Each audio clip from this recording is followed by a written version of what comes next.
queridos hermanos de la Iglesia Cristiana Evangélica que se reúnen allí en Juan Luis Nogués 56 en Tucumán. Les quiero mandar un cariñoso saludo desde Buenos Aires.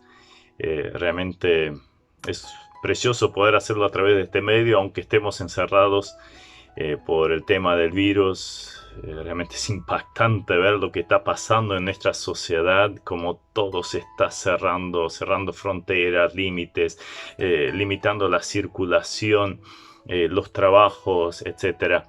Realmente estamos frente a una crisis sin precedentes, nunca antes visto.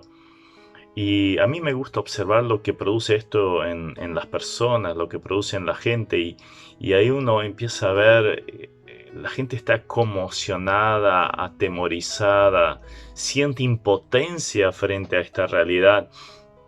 Vemos peleas, gritos en los hogares, afuera en la calle, avaricia en los supermercados, desobediencia a las autoridades al violar la cuarentena.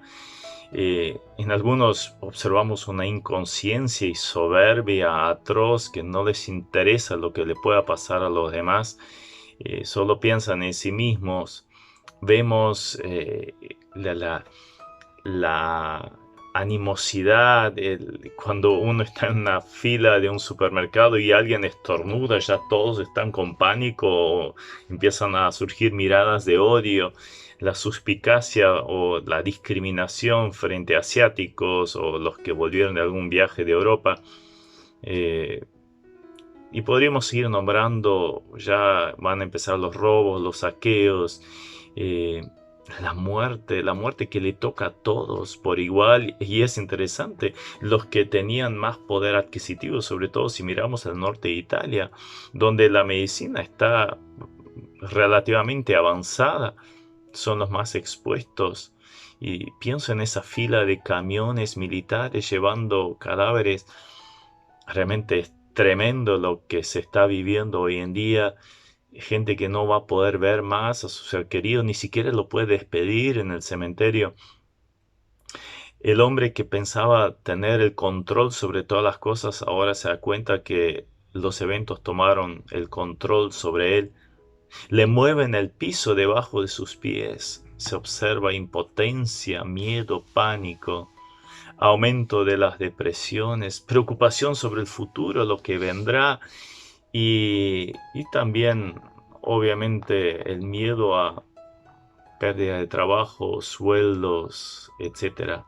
De repente nos enfrentamos a nuestras limitaciones y nos damos cuenta de que toda la existencia del ser humano cuelga de un hilo muy delgado, y eso nos hace recordar lo vulnerables y dependientes que somos.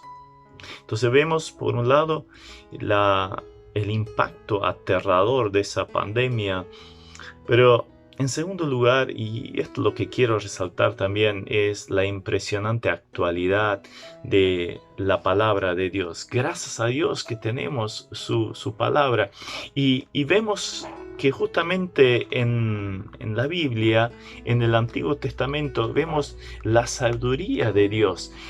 Eh, por ejemplo, el pueblo de Israel tenía que cuidarse muchísimo en cuanto a la higiene. Tenía normas de higiene muy, muy estrictas. Y en aquel entonces todavía no existía el microscopio, no sabían nada acerca de virus o de bacterias. Y Dios ya había establecido entonces métodos de higiene muy, muy estrictos, relacionados, por ejemplo, con el, el tocar cuerpos de animales muertos, el tema del tratamiento de las materias fecales, enfermedades contagiosas, y sobre todo el tema de tocar cadáveres. Entonces allí tenían que guardar estrictas normas de higiene con lavamientos, mantenerse impuro, o sea, alejado de la sociedad por un tiempo. Y sobre todo lo que tenía que ver con el contagio de enfermedades infecciosas, y tenían que guardar distancia, no podían acercarse a la sociedad. Por ejemplo, habla de cuarentenas. Si alguien tenía lepra, tenía que venir al sacerdote, él analizaba el lugar en el cuerpo donde estaba ese problema, lo ponía en cuarentena durante 7 días. Si a los 7 días no estaba claro, entonces otros 7 días más. O sea, ya hablamos de 2 semanas de cuarentena. Y si después de estos 14 días se demostraba que esto había crecido, había aumentado, entonces quedaba apartado de la sociedad, tenía que mantenerse fuera de ella. Inclusive cuando se acercaba gente tenía que gritar inmundo, inmundo, para advertir a los demás para que no se contagien. Bueno, normas de aislamiento, esto lógicamente también estaba asociado con pérdidas materiales, separación de familias, lo que estamos viendo hoy. Bien, la Biblia hace 3500 años atrás ya nos hablaba acerca de reglas de higiene relacionadas con temas como enfermedades contagiosas, muertes, etc. Pero no solo vemos la sabiduría de la palabra, sino también la advertencia de la palabra. Porque en la Biblia encontramos varias veces pestes o avisos de pestes. Por ejemplo, Dios le anticipó al pueblo, le advirtió al pueblo que si se apartaban de sus mandamientos, si lo corrían a él del centro de la atención, entonces vendrían como consecuencia las pestes. Por ejemplo, en Números, Deuteronomio 28:15 dice: pero acontecerá si no oyeres la voz de Jehová tu Dios, para procurar cumplir todos sus mandamientos y sus estatutos que yo te intimo hoy, que vendrán sobre ti estas maldiciones y te alcanzará. Y allí habla de mortandad, de enfermedades, nombra diversas, e inclusive algunas que ni siquiera nombre tiene, si no cuidaban de obedecer la palabra de Dios. Y una de las consecuencias que venía a raíz de esto, dice en el versículo 67, por la mañana dirás, ¿quién diera que fuese la tarde? Y a la tarde dirás, ¿quién diera que fuese la mañana? Por el miedo de tu corazón con que estarás amedrentado y por lo que verán tus ojos. Entonces vemos el miedo, el pánico y ya no saber qué hacer. La gente está encerrada en su casa, ojalá fuese de tarde, y a la tarde ojalá ya fuese a la mañana. Miedo como consecuencia del pecado, de alejarse de Dios. Y luego vemos a lo largo de la historia de Israel varias veces el surgimiento de alguna peste que se llevaba gran cantidad de personas. La primera, por ejemplo, aparece en Números 11, cuando el pueblo estaba allí cruzando el desierto hacia Canaán. eh, en algún momento se hartaron del maná que constantemente tenían a la puerta de sus tiendas. eh, lo recibían el alimento gratis todos los días, pero estaban disconformes. Entonces empezaron a murmurar. Entonces Dios les mandó una gran cantidad de codornices y allí murieron gran cantidad de ellos porque el pueblo se había vuelto codicioso. ¿Y no es la codicia uno de los grandes pecados de la sociedad actual? Lo vemos por todos lados, inclusive en las compras estas compulsivas en los supermercados. En Números 13 y 14 se habla de 12 líderes que habían ido a investigar cómo era la tierra de Canaán y volvieron diciendo, la tierra es buena. O sea, la primera parte de la promesa de Dios se había cumplido. Ahora la segunda parte de la promesa de Dios era que les iba a entregar esa tierra. Pero ahí dijeron, no podemos, muy grande, imposible. Y entonces les implantaron la incredulidad a todo el pueblo. Todo el pueblo se volvió incrédulo, entonces le influenciaron al pueblo con ese virus de la incredulidad. Y eso lo vemos en nuestros líderes, profesores, científicos, formadores de opinión en los medios, los cuales influencian a la población a descreer de Dios, de su amor, de su plan, de su palabra, adoptando, por ejemplo, la teoría de la evolución, implementando el matrimonio igualitario a través de las leyes, la ideología de género, el aborto, el materialismo, humanismo. O sea, corramos a Dios de la escena. Veo tantos programas y se habla se discute, traen científicos, médicos, todo el mundo. ¿Y dónde queda Dios?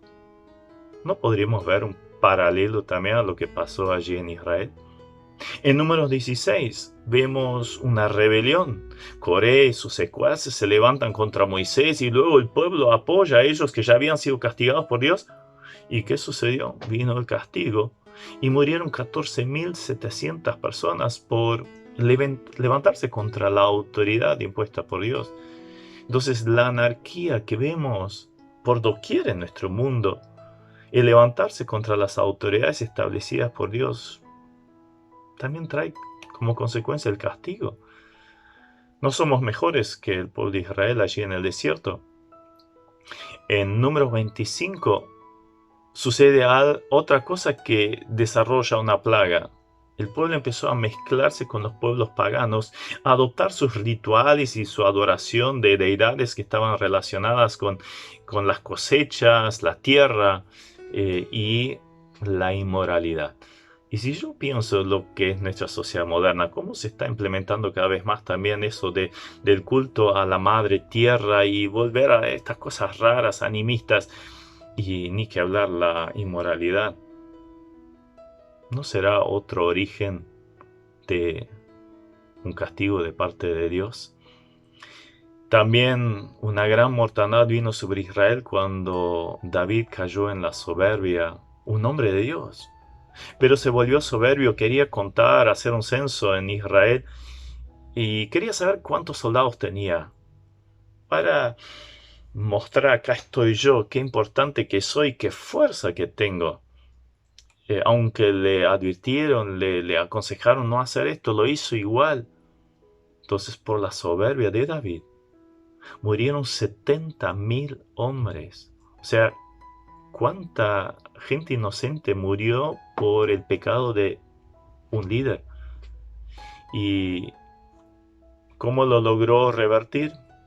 Y con arrepentimiento, pidiendo perdón, rogando a Dios que interviniera.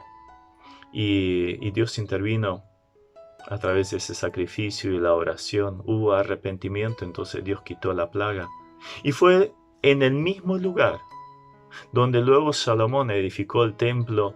Y allí, cuando inaugura el templo, él hace una preciosa oración y dice: si hubiera una plaga sobre el pueblo, que vino obviamente como una consecuencia del pecado, y el pueblo se arrepintiere y orare de ese lugar a Dios, Dios iba a quitar esa plaga. Entonces vemos una y otra vez que el pecado es la consecuencia de las plagas y Dios envía esas plagas. La única forma entonces de evitarla, o más bien hacer que termine, es el arrepentimiento del pueblo, de la sociedad. Y si yo pienso que estas mismas características, la soberbia, la envidia, los celos, la avaricia, etcétera, de lo que pasaba con el pueblo de Israel, que traía como consecuencia las pestes, las vemos en nuestra sociedad. Y miremos solo lo que Pablo le escribía a Timoteo acerca del tiempo final. En 2 Timoteo, el capítulo 3, dice: también debes saber esto, que en los postreros días vendrán tiempos peligrosos, porque habrá hombres amadores de sí mismos, avaros, vanagloriosos, soberbios, blasfemos, desobedientes a los padres, ingratos, impíos, sin afecto natural, implacables, calumniadores, intemperantes, crueles, aborrecedores de lo bueno, traidores, impetuosos, infatuados, amadores de los deleites más que de Dios, que tendrán apariencia de piedad, pero negarán la eficacia de ella. A estos evita. Creo que son las mismas características que veíamos recién respecto al pueblo de Israel en la antigüedad. Las mismas condiciones. ¿Y no será que Dios tiene que mandar un castigo? Entonces, vimos cómo la palabra de Dios es sabia, la sabiduría de la palabra de Dios. Vimos también cómo la peste estaba relacionada con la palabra de Dios y la advertencia de la palabra respecto a la posibilidad de que viniera.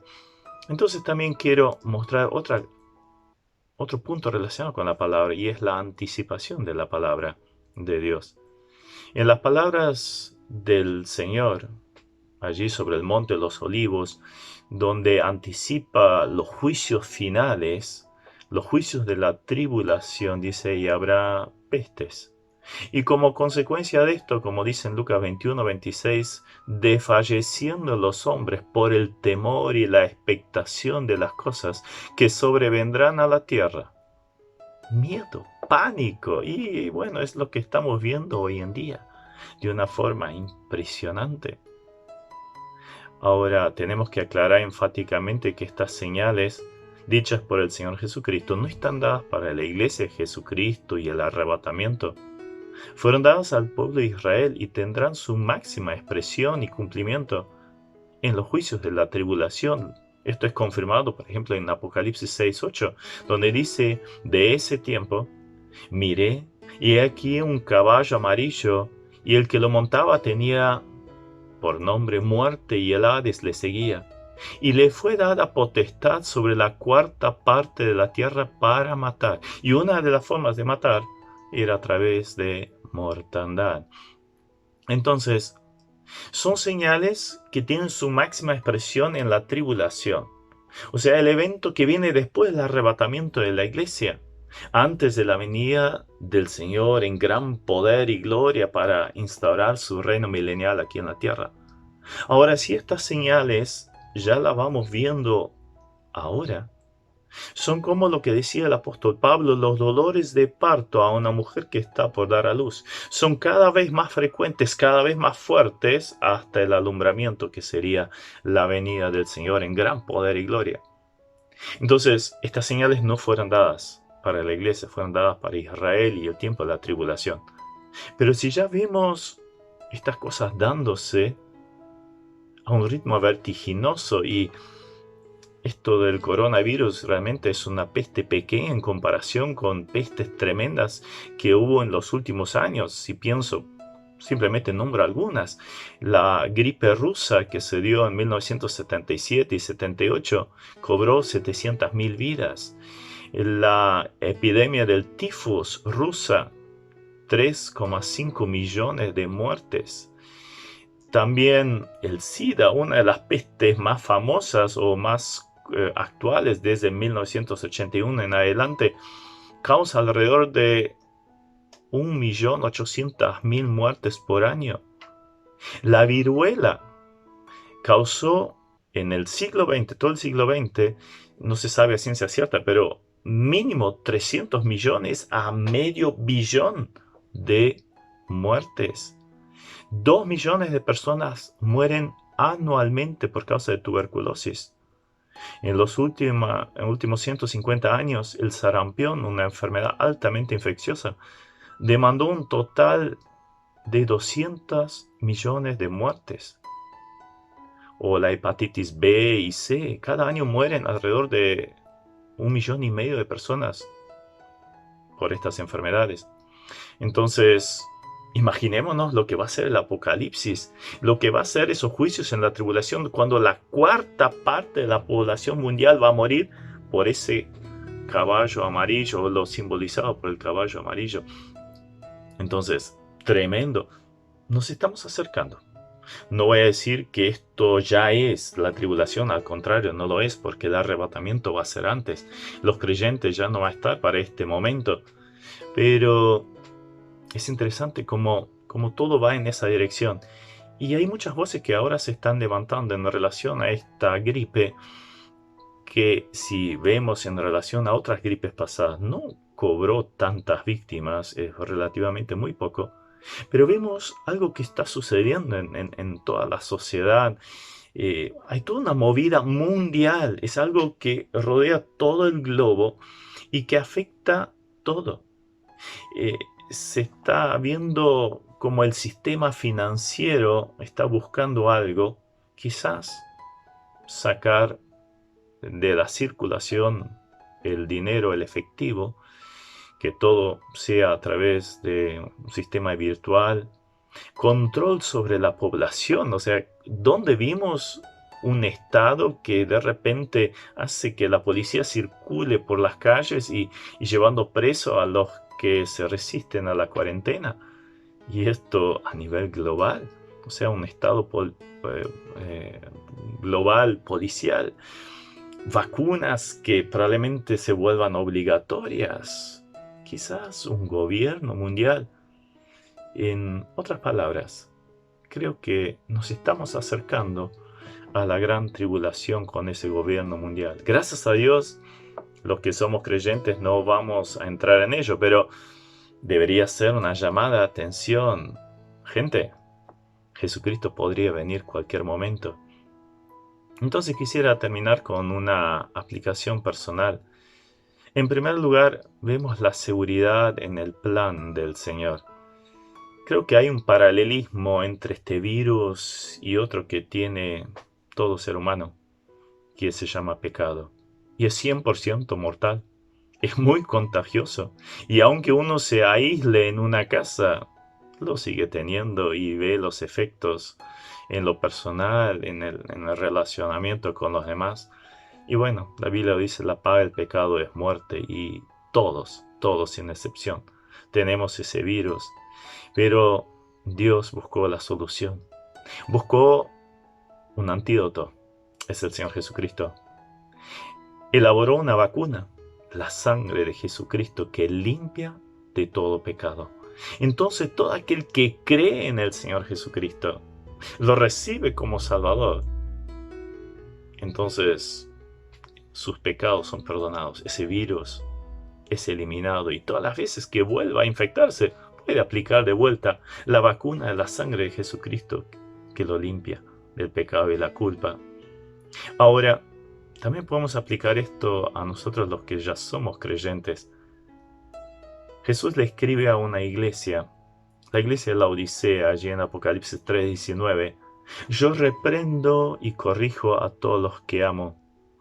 Por lo tanto, sé fervoroso y vuélvete a Dios. Mira, yo estoy llamando a la puerta. Si alguien oye mi voz y abre la puerta, entraré a su casa y cenaremos juntos. O sea, hay una advertencia que aún los creyentes han corrido a Cristo del centro. Y entonces hay disciplina, hay corrección, yo reprendo y corrijo.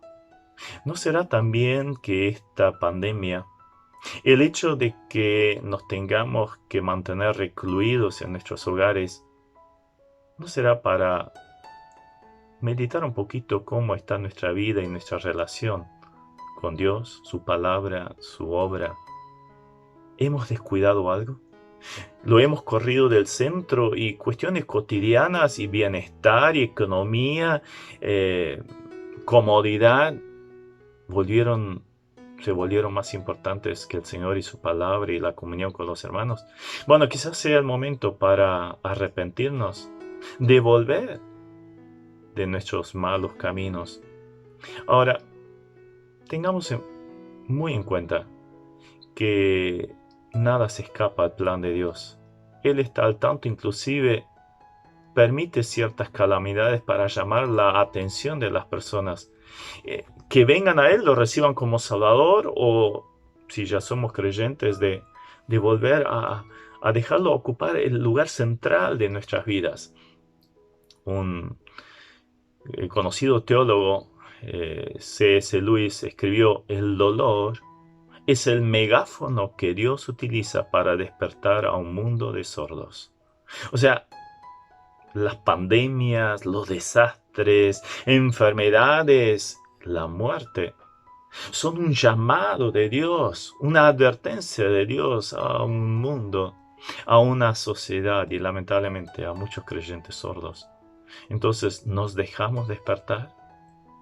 Jeremías, frente a un tremendo desastre que vivió su pueblo, él escribe en Lamentaciones 3:37 en adelante: ¿quién será aquel que diga que sucedió algo que el Señor no mandó? De la boca del Altísimo no sale lo malo y lo bueno. ¿Por qué se lamenta el hombre viviente? Laméntese el hombre en su pecado. Escudriñemos nuestros caminos y busquemos y volvámonos a Jehová. Levantemos nuestros corazones y manos a Dios en los cielos. Y luego hace algo que tiene un maravilloso resultado. Dice en el 55 de Lamentaciones 3: invoqué tu nombre, oh Jehová, desde la cárcel profunda. Y creo que todos estamos en algún tipo de cárcel, o sea, estamos encerrados en nuestros hogares. Invoqué tu nombre desde la cárcel. Oíste mi voz.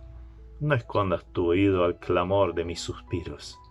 Te acercaste el día que te invoqué, dijiste, no temas. Abogaste, Señor, la causa de mi alma, redimiste mi vida. ¿No sería el momento de clamar al Señor? Clamar por nuestra situación personal, si no tienes a Cristo, para recibirlo. Si ya lo recibiste, para ver cómo está tu situación personal frente a Dios. Clamar por nuestra nación. Clamar por nuestro mundo. Entonces quizás Dios permitió esta plaga para que nosotros reaccionemos y volvamos a Él. Pero también tenemos la seguridad en la palabra del Señor. Jesús hablaba acerca de dos constructores y se refería a personas que habían creído en Él. Entonces les dice, cualquiera pues que me oye estas palabras y las hace, o no las hace, lo voy a comparar y allí nombra a dos constructores de casas. Uno construye sobre la arena, otro construye sobre la roca. Cava profundamente hasta llegar a la roca. Entonces, pone ese paralelo. El que oye la palabra del Señor y no la aplica a su vida, y es como el que hace su casa, su vida, sobre la arena. Viene la tempestad, vienen las inclemencias del tiempo, viene una plaga, una pandemia, viene un virus, y su vida tambalea y cae. Pero el que ahonda, que aplica los principios bíblicos, las palabras de Jesucristo a su vida, este es el hombre sabio, el prudente, el que puso su casa, su vida sobre la roca. Y allí permanece firme. Puede venir la inclemencia. Y va a venir, a todos nos toca. Hay creyentes que se enferman, hay creyentes que se contagian. Y sé de varios que murieron ya por este virus. Pero aunque la tempestad nos toque a todos, hay diferentes formas de sobrellevarla. Entonces, si Jesús dice, el que oye mi palabra y la aplica, la hace, es el que se permanece firme en medio de estas inclemencias, de estas circunstancias adversas. Entonces simplemente te dejo unos pasajes que dijo Jesús. Mateo 28:20. Y aquí yo estoy con vosotros todos los días hasta el fin del mundo. No se turbe vuestro corazón, creéis en Dios, creed también en mí. En el mundo tendréis aflicción, pero confiad, yo he vencido al mundo. Pablo, en Romanos 15:13, nos muestra el origen de la tranquilidad. Y el Dios de esperanza os llene de todo gozo y paz en el creer, para que abundéis en esperanza por el poder del Espíritu Santo. O sea, ¿de dónde puede provenir el gozo y la paz, aún en medio de circunstancias adversas, aunque todo el mundo tiemble, tenga miedo, pánico, depresión, angustia, enojo, lo que fuera? ¿Cómo el creyente puede mantener la paz y el gozo? En el creer. ¿En qué? En la palabra, en el Señor, en su poder, y su poder a través del Espíritu Santo se hace manifiesto en nosotros. También dice, gracia y paz os sean multiplicadas en el conocimiento de Dios y de nuestro Señor Jesucristo. O sea, en la medida que vamos conociendo más al Señor, y por eso te invito a buscar mucho al Señor en estos días, a buscar en su palabra, orar mucho, y entonces cuanto más conozcas al Señor, tanto más grande se hace, y vas a ver las circunstancias con otra perspectiva completamente diferente. Tu alma se llena de paz, de gozo y de esperanza. Ayer un hermano de nuestra iglesia nos mandó un pasaje precioso, el Salmo 85:8.